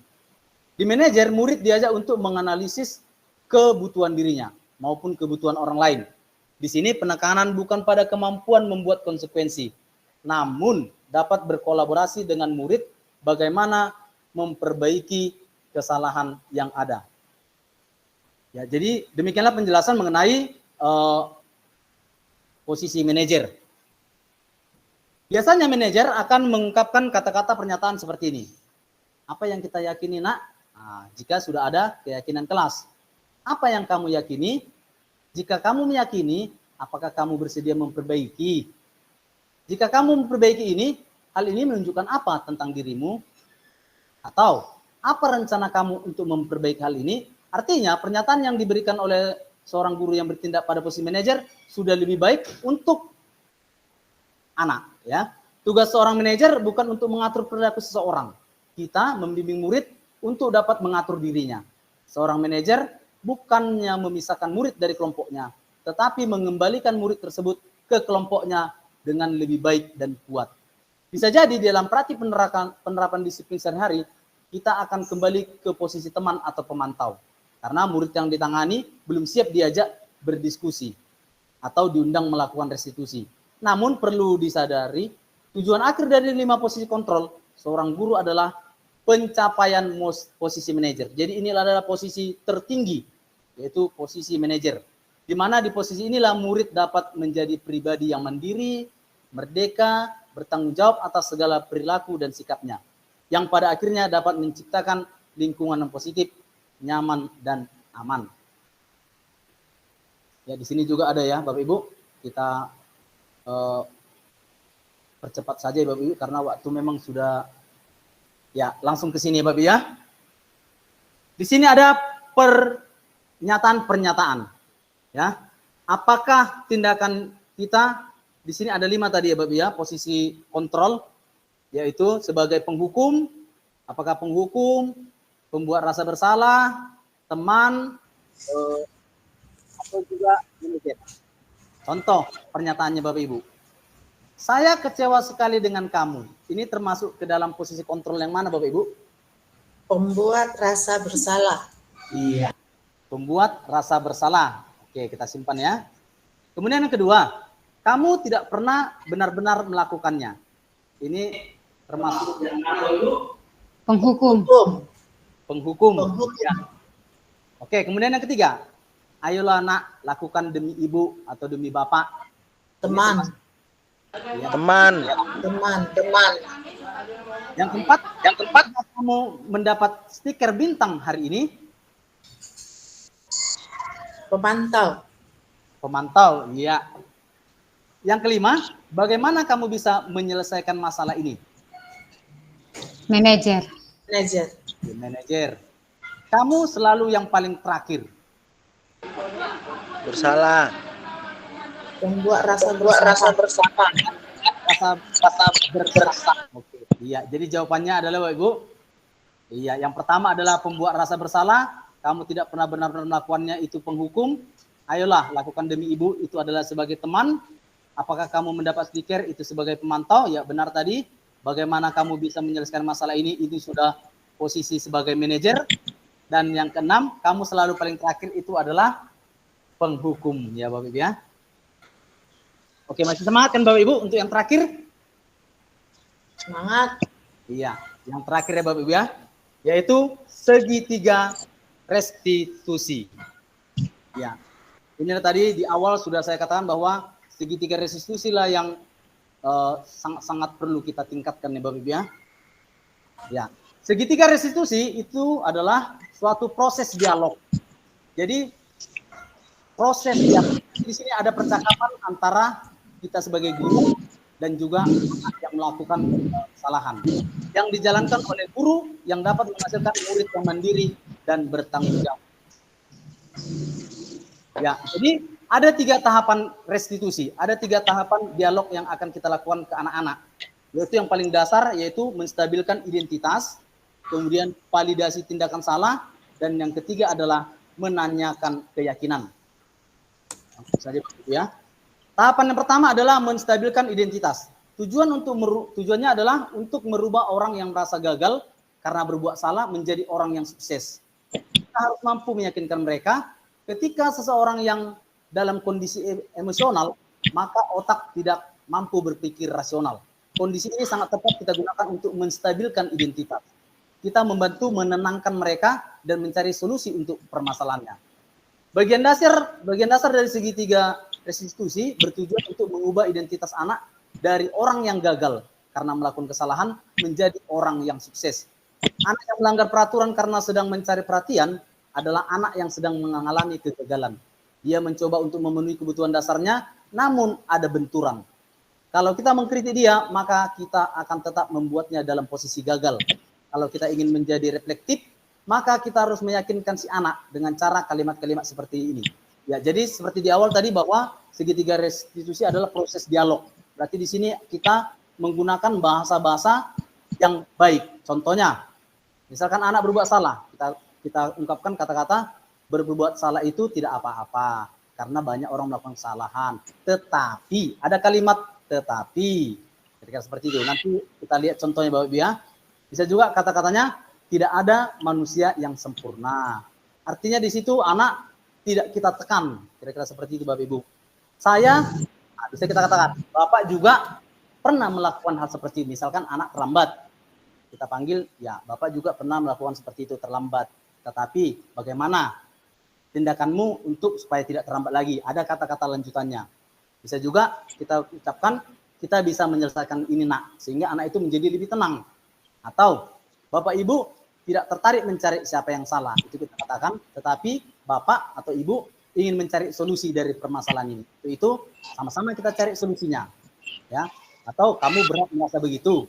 Atau bisa juga, apakah kamu sedang menjadi teman yang baik buat dirimu sendiri? Jika kamu melakukan kesalahan ini, maka nanti anak akan menjawab sesuai dengan mana yang benarnya. Kalau kita mengatakan kalimat-kalimat di atas tadi, akan sangat sulit, bahkan hampir tidak mungkin buat anak untuk tetap membangkang. Ya Bapak Ibu, kalau sudah seperti itu lakukan, pasti nggak ada cerita membangkang lagi anak-anak. Para guru yang bertugas mengawasi anak-anak saat mereka bermain di lapangan sekolah, menyatakan bahwa bila mereka mengatakan kalimat tersebut, yang mungkin hanya butuh 30 detik, bisa mengubah situasi yang sulit menjadi kooperatif.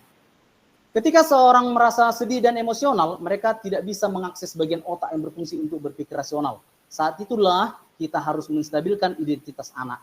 Sebelum terjadi hal-hal yang bisa memperburuk keadaan, kita sebaiknya membantu anak untuk tenang dan kembali ke suasana hati, di mana proses belajar dan penyelesaian masalah bisa kita lakukan. Oke, tindakan yang kedua adalah validasi tindakan yang salah. Pada posisi ini, kita terlebih dahulu memahami kebutuhan dasar yang mendasari tindakan murid kita. Dalam hal ini, kontrol semua tindakan pasti memiliki tujuan, baik maupun yang buruk. Pada tahap ini, lebih diperlukan adalah kita memahami alasan mereka berbuat kesalahan, sehingga mereka merasa dipahami. Ya, langsung saja Bapak Ibu ya. Kata-kata yang sering kita ungkapkan untuk posisi validasi tindakan yang salah adalah, padahal kamu bisa melakukan yang lebih buruk dari ini, tetapi kamu tidak melakukannya. Nah, kira-kira seperti itu Bapak Ibu. Kamu pasti punya alasan mengapa melakukan ini. Misalkan dia melukai atau mencederai temannya, bisa kita ungkapkan kata-kata ini. Kamu pasti punya alasan. Kemudian, kamu patut bangga pada dirimu sendiri karena kamu telah melindungi sesuatu yang penting buatmu. Kamu boleh mempertahankan sikap itu, tapi kamu harus menambahkan sikap yang baru, yang lebih baik. Ya, biasanya guru menyuruh anak untuk menghentikan sikap yang tidak baik. Tapi teori kontrol menyatakan bahwa resep itu tidak manjur. Mungkin tindakan guru dengan memvalidasi sikap yang baik, yang tidak baik, seperti bertentangan dengan aturan yang ada. Namun sebetulnya tujuan untuk menunjukkan bahwa guru memahami alasan dibalik tindakan murid. Satu pelanggaran aturan seringkali memenuhi kebutuhan anak akan penguasaan, power. Walaupun seringkali bertabrakan dengan kebutuhan yang lain, yaitu kebutuhan akan kasih sayang dan rasa diterima. Kalau kita tolak anak sedang berbuat salah, dia akan tetap menjadi bagian dari masalah. Namun bila kita memahami alasan melakukan sesuatu, maka dia akan merasa dipahami. Peran guru yang telah menerapkan strategi ini mengatakan bahwa anak-anak yang tadinya tidak terjangkau menjadi lebih terbuka pada mereka. Strategi ini menguntungkan bagi murid dan guru, karena guru akan berada dalam posisi siswa, dan karena itu akan memiliki perspektif yang berbeda. Dan yang ketiga, menanyakan keyakinan. Ketika langkah pertama dan kedua sukses dilakukan, maka anak lebih siap dikaitkan dengan nilai-nilai kebajikan yang dia percaya dan berpindah menjadi orang yang dia inginkan. Kehidupan masa depan yang mereka inginkan sangat penting ditanyakan. Ketika gambaran masa depannya sudah ditemukan, maka guru dapat membantu mengarahkan mereka tetap fokus pada gambarannya. Segitiga restitusi dapat menumbuhkan motivasi internal murid untuk disiplin positif dan terbiasa mencari solusi dengan permasalahan. Biasanya kata-kata yang kita gunakan dalam menanyakan keyakinan seperti ini Bapak Ibu ya. Apa yang kita percaya sebagai kelas atau keluarga kalau dia melakukan kesalahan? Apa nilai-nilai umum yang kita telah sepakati? Apa bayangan kita tentang kelas yang ideal? Kamu mau jadi apa? Kamu mau jadi orang seperti apa? Nah, itulah pertanyaan-pertanyaan untuk menanyakan keyakinan. Penting untuk menanyakan ke anak, hidupnya seperti apa nanti yang mereka inginkan.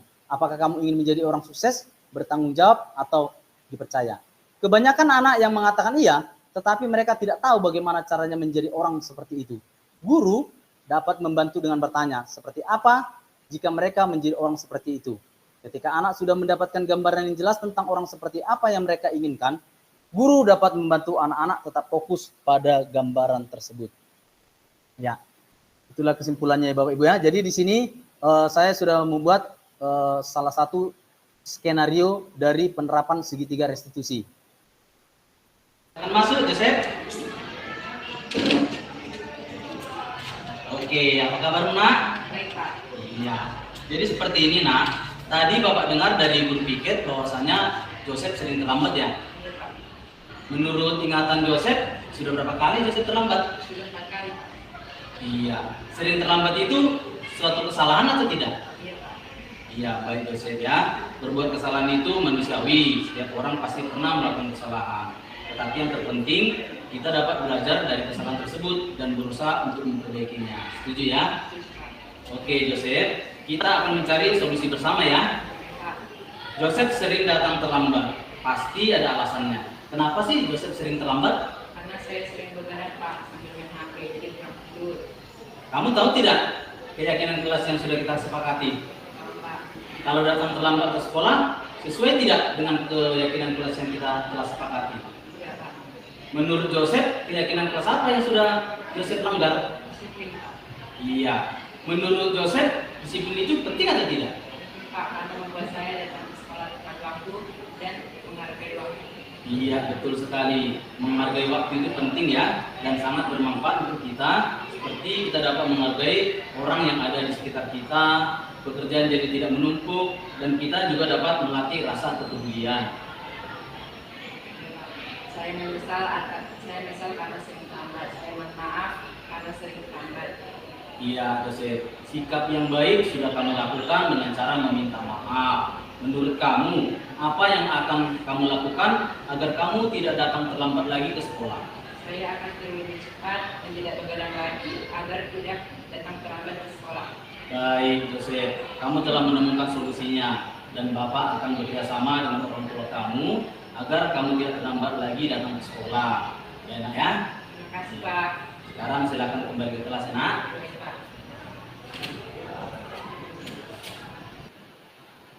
Ya, oke. Kira-kira seperti itu ya Bapak Ibu skenarionya. Jadi kita mengharapkan bahwa anak tersebut sendiri yang menemukan solusi. Kita hanya posisinya sebagai mengarahkan. Ya, kemudian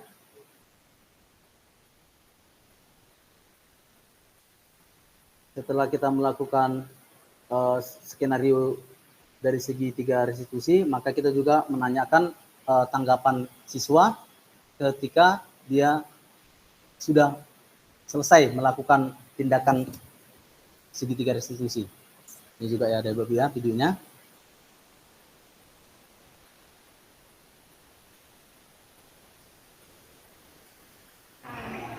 Shalom, salam sejahtera bagi kita semua. Nama saya Joseph Dr. Firdaus Saragi dari kelas 84. Terima kasih kepada Bapak Guru yang telah mengajak berdiskusi untuk menemukan solusi atas kesalahan yang saya lakukan. Saya tidak akan begadang lagi dan datang ke sekolah tepat waktu. Terima kasih. Iya. Shalom, salam sejahtera bagi kita semua. Nama saya Joseph Dr. Firdaus Saragi dari kelas. Oke, dari semua itu didapat kesimpulan ya Bapak Ibu ya, bahwa segitiga restitusi adalah proses menciptakan kondisi bagi murid untuk memperbaiki kesalahan. Ini kesimpulannya, sehingga karakter mereka lebih kuat ketika kembali pada kelompoknya. Segitiga restitusi merupakan salah satu cara memperbaiki diri untuk mewujudkan disiplin diri. Restitusi memberikan kesempatan kepada murid untuk disiplin positif, memulihkan diri dari segala kesalahan sehingga memiliki tujuan yang jelas. Restitusi membantu murid untuk jujur pada dirinya sendiri dan mengevaluasi dampak dari kesalahan-kesalahan yang mereka lakukan. Dan yang terakhir, restitusi memberikan penawaran, bukan paksaan. Ya, jadi demikianlah penjelasan mengenai restitusi, segitiga restitusi, yaitu sebagai upaya yang dapat dilakukan dalam membangun budaya positif di sekolah. Tentunya untuk mewujudkan hal ini membutuhkan proses yang tidak bisa dilakukan dalam waktu singkat. Selain itu, proses ini juga membutuhkan keterlibatan semua pemangku kepentingan di sekolah. Ya, demikianlah hasil presentasi mengenai diseminasi budaya positif. Akhir kata, saya ucapkan terima kasih, salam dan bahagia. Saya kembalikan kepada Ibu Moderator. Baik, sebelum kita ke refleksi, kita membuka, sudah ada yang raise hand untuk kita buka sesi tanya jawab ya, untuk 3 penanya pertama. Yang teratas tadi, oke. Pas Bu, sangat jelas. Baik, jadi saya sudah mengirim link Jamboard kita tentang refleksi hari ini di chat, di kolom chat. Silakan Bapak Ibu, silakan diisi dulu Jamboard kita tentang refleksi webinar kita hari ini. Ada 2 pertanyaannya Bapak Ibu. Yang pertama, pertanyaan pertama, pengetahuan apa yang sudah Bapak Ibu dapatkan pada webinar hari ini?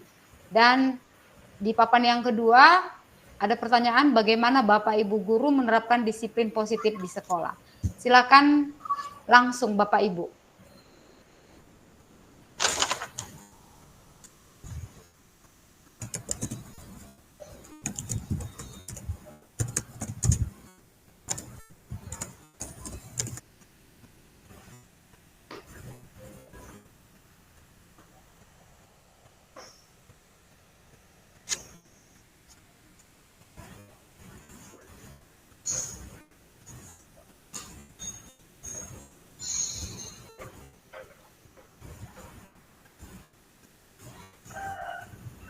Oke, sudah 4 orang.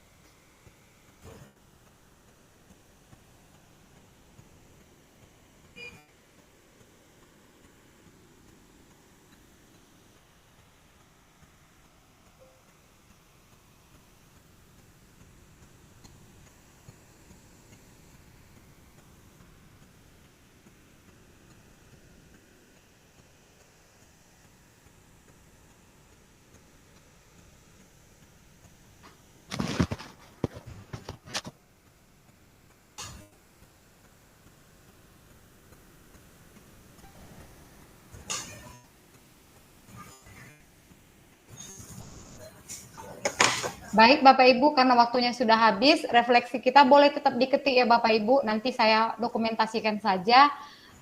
Kita tutup saja webinar kita pada hari ini. Kami persilakan kepada Ibu Elserida Situmorang selaku penggerak komunitas untuk menutup webinar kita pada siang hari ini. Silakan Ibu. Baik, terima kasih atas kesempatan yang diberikan kepada saya. Saya sangat bangga kepada Bapak Ibu guru SMP Negeri 1 Bandar yang begitu antusias, yang begitu setia mengikuti webinar kita yang dibawakan oleh Bapak Simamora. Kami mengucapkan banyak-banyak terima kasih Pak kepada Bapak Berlin M. Simamora. Semoga dengan webinar kita ini, dengan diseminasi budaya positif yang kita lakukan nanti di SMP Negeri 1 Bandar, di sekolah kita yang sangat kita cintai, maka akan mengalami perubahan, ya, akan mengalami perubahan positif, khususnya budaya positif. Maka diharapkan kepada kita Bapak Ibu guru SMP Negeri 1 Bandar supaya menyebarkan budaya positif ini kepada peserta didik kita. Dan dimohonkan kita mulai dari diri kita sendiri. Maka kami mengucapkan banyak-banyak terima kasih kepada Bapak Ibu guru yang selalu setia. Maka dengan ini semoga semangat partisipasi kita tetap tinggi dan mari kita satu derap langkah sama-sama bergerak untuk meningkatkan kualitas sekolah kita SMP Negeri 1 Bandar, terkhusus komunitas belajar kita. Kemudian pada saat kesempatan ini, kita akan menutup webinar kita ini dan mewakili atas nama Ibu Elida Samosir SPD sebagai Kepala Sekolah, kita tutup acara kita ini tepat pada waktu 11:57. Sekian dan terima kasih. Salam semangat. Baik, terima kasih. Kami mohon kepada Bapak Samsudin Tamba memimpin kita di dalam doa. Silakan Pak. Baik, Bapak Ibu, doa kali ini akan saya pimpin secara agama Islam dan Bapak Ibu yang lainnya untuk menyesuaikan. A'udzubillahi minasyaitonirrajim. Bismillahirrahmanirrahim. Alhamdulillahirabbil alamin. Wassalatu wassalamu ala asrofil anbiya wal mursalin wa ala alihi washabihi ajmain. Ya Allah ya Tuhan kami, ampunilah segala dosa-dosa kami, dosa kedua orang tua kami, dosa guru-guru kami, dosa para pemimpin kami, dan dosa para arwah-arwah yang telah gugur di dunia pendidikan. Ya Allah ya Tuhan kami, lebih dari 1 jam kami melaksanakan webinar pada siang yang berbahagia ini. Berikanlah kami kelancaran rezeki, kemudahan dalam mendidik peserta didik kami, dan berkahilah ilmu yang kami sampaikan kepada peserta didik kami. Ya Allah, semoga apa yang menjadi tujuan dan cita-cita para pendiri bangsa, terutama para tokoh-tokoh pendidikan, agar tercapai untuk masa depan anak-anak bangsa. Rabbana atina fid dunya hasanah wa fil akhirati hasanah wa qina azabannar. Walhamdulillahirabbil alamin. Amin. Selamat siang Bapak Ibu.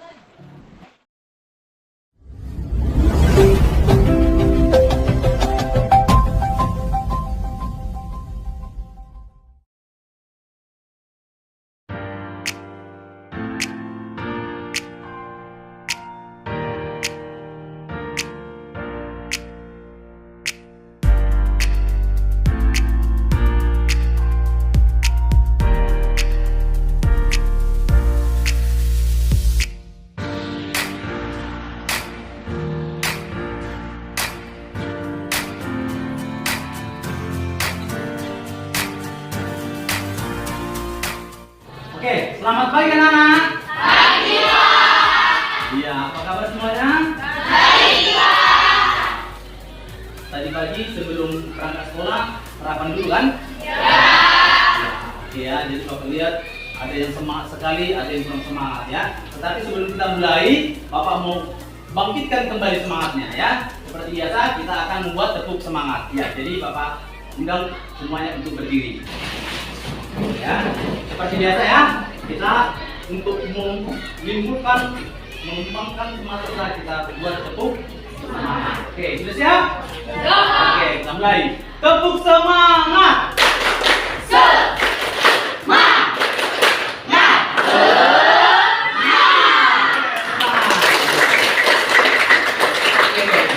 Semangat kan?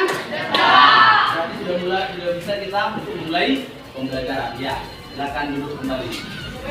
Ya, pada saat ini kita akan mencoba membuat keyakinan kelas. Ya, ada yang sudah tahu dengan keyakinan kelas? Sudah? Ya, ada yang sudah, ada yang belum. Mungkin sudah ada yang pernah membuat ya ketika kelas 7. Ya, jadi yang belum, maka pada saat ini Bapak akan menjelaskan yang dimaksud dengan keyakinan kelas. Ya, jadi keyakinan kelas itu sama dengan peraturan.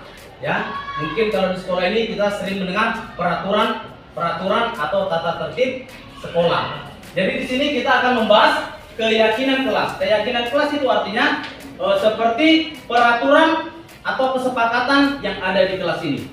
Dengan catatan, ketika kita sudah membuat keyakinan kelas, maka kita sudah berkomitmen untuk dapat melakukannya. Ya, oke. Untuk membuat keyakinan kelas, kita menggunakan kata atau pernyataan yang positif. Yang dimaksud dengan pernyataan positif itu, kita tidak menggunakan kata-kata dilarang, ya, tidak menggunakan kata-kata tidak boleh atau juga jangan. Jadi yang kita gunakan adalah kata-kata yang positif. Sebagai contoh, misalnya seperti ini ya. Apalah satu yang mau kita buat keyakinan kelas ini? Disiplin. Ya, disiplin. Yang lainnya? Ya, saling menghargai, bagus. Kalau misalkan jangan membuang sampah sembarangan. Itu kalimat positif atau negatif? Negatif. Berarti kalimat positifnya nanti kita tuliskan menjaga kebersihan atau buanglah sampah pada tempatnya. Itu juga merupakan kalimat positif. Ya. Jadi di sini Bapak akan memberikan post-it ya atau stick note. Jadi nanti di sini kalian akan menuliskan satu keyakinan yang akan menjadi keyakinan kelas ini 85. Bisa dipahami ya? Nah, jadi kata-kata yang harus ditulis nanti adalah itu menggunakan pernyataan yang positif. Bisa dipahami ya? Oke. Di sini Bapak akan membagikan post-itnya. Nanti setelah diisi, masing-masing siswa akan menempelkan dan kemudian kita akan menyeleksi jika ada keyakinan kelas yang sama. Bisa dipahami ya? Oke.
Sudah siap anak-anak? Ya, berarti sudah ada satu keyakinan yang ditulis pada masing-masing kertas ya. Oke, untuk itu karena sudah selesai, maka Bapak beri kesempatan dari sini duluan untuk menempelkan ke keyakinan kelas yang sudah Bapak sediakan. Ya.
karena sudah semua ditempel positifnya di sini ya.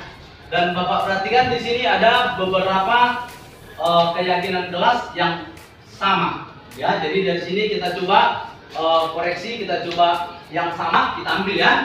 Oke, kita satukan yang sama, kita ambil hanya satu saja. Di sini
Oke, berarti juga ada 10 keyakinan kelas yang sudah kita buat dan sudah kita sepakati. Ya, untuk itu karena sudah ada 10 keyakinan kelas yang sudah kita sepakati, ya, sebagai tanggung jawab sebagai bukti, nanti Bapak akan meminta dari kamu masing-masing tanda tangan sebagai wujud bahwa kita sudah sepakat. Bisa ya? Oke.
saya Dela Rafinka dari kelas 85.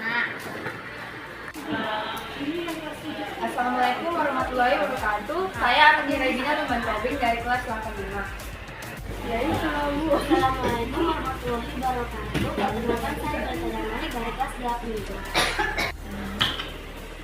Halo, perkenalkan nama saya Jatin Elali Tulus dari kelas 85.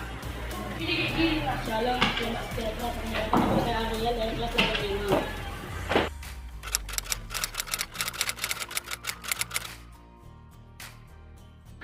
Sangat senang. Saya sangat senang sekali. Saya sangat senang sekali. Saya sangat senang. Happy. Saya sangat senang sekali.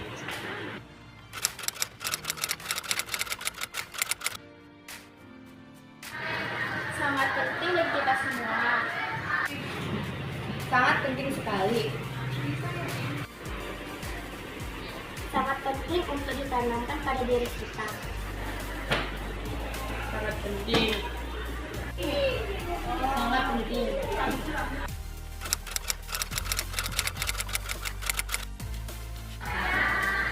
Dan dapat menumbuhkan rasa sopan santun dalam kita semua. Karena dapat menumbuhkan kerjasama antara semua murid. Karena dapat menumbuhkan rasa semangat yang ada di dalam diri kita sendiri. Dan dapat menumbuhkan semangat belajar. Dapat menumbuhkan rasa disiplin.